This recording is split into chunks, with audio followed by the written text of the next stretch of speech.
We can talk now to the former Deputy Prime Minister and Liberal Democrat spokesman on Brexit, Nick Clegg, who's in our Sheffield studio for us this morning. Same question I asked Dominic Raab first of all. Can you just state your position in view of the ruling yesterday? Well, I think it's a good thing that the judges have said that Parliament has a role and that there's a limit, which is a centuries-old tradition. There's a limit to what governments can do without the say-so of our, the mother of all Parliament. I mean, the irony, the irony is putting it politely, that all these apoplectic Brexiteers this morning are condemning these poor judges for just doing their job and reminding us that that Parliament has a role in our representative democracy. And of course, the rights of Parliament was one of the principal reasons why they said we should get out of the European Union in the first place. And they don't seem to now like it when they're reminded that that's exactly what Parliament should do in this process. So look, I think the government's got nothing to be frightened of. Of course it should come before Parliament, and it should do so, as the judges have said, before they commence these Article 50 negotiations. But the key thing is they must also come before Parliament, since they haven't yet explained what Brexit plan, what Brexit model they want to pursue, and to set out in far greater detail to MPs for debates and votes exactly what model of Brexit the government is pursuing.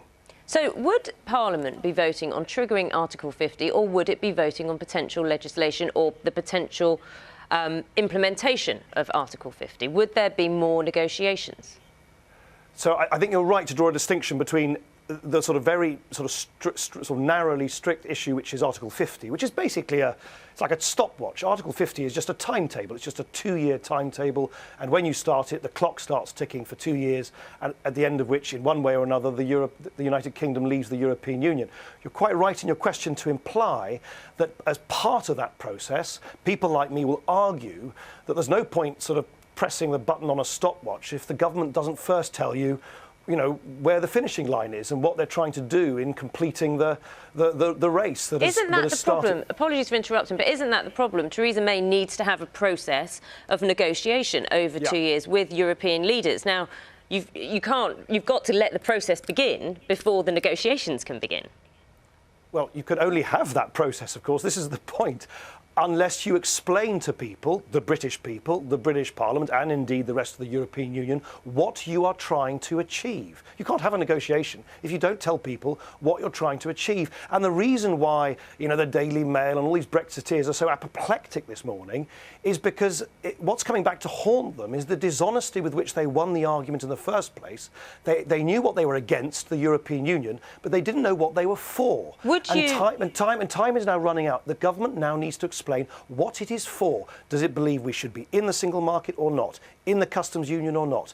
In the European Union crime-busting arrangements or not? These are fundamental issues which, of course, as part of this process, need to be brought before MPs, and MPs should feel free to scrutinise them. And if they believe that the government is pursuing an unnecessarily hard, in other words, an unnecessarily self-harming version of Brexit, then, of course, MPs should be free to reject that. Would you, if a vote were put to Parliament now to trigger Article 50, just that vote, shall we trigger Article 50? Would you vote against that now?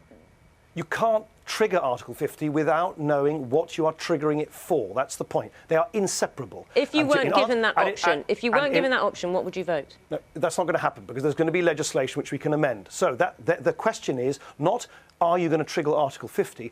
Are you going to trigger Article 50 in pursuit of what? A hard Brexit or a soft Brexit? I would vote in favour of Article 50 being triggered in pursuit of a sensible, soft Brexit which does the minimum amount of harm to people's jobs and to the livelihoods of millions of people up and down the country. I would not vote for it if the government chooses to opt, and it would be their choice, but it would be, in my view, a disastrous choice, to go for the most self-harming, hard version of Brexit. In other words, as I think George Osborne quite pithily put it once, people voted on the 23rd of June for Brexit. They didn't vote for hard Brexit. And that is a distinction which I would want to uphold in the votes in Parliament. Nick Clegg, thanks very much for joining us this morning on Breakfast. Nick Clegg, the former Deputy Prime Minister. Thank you.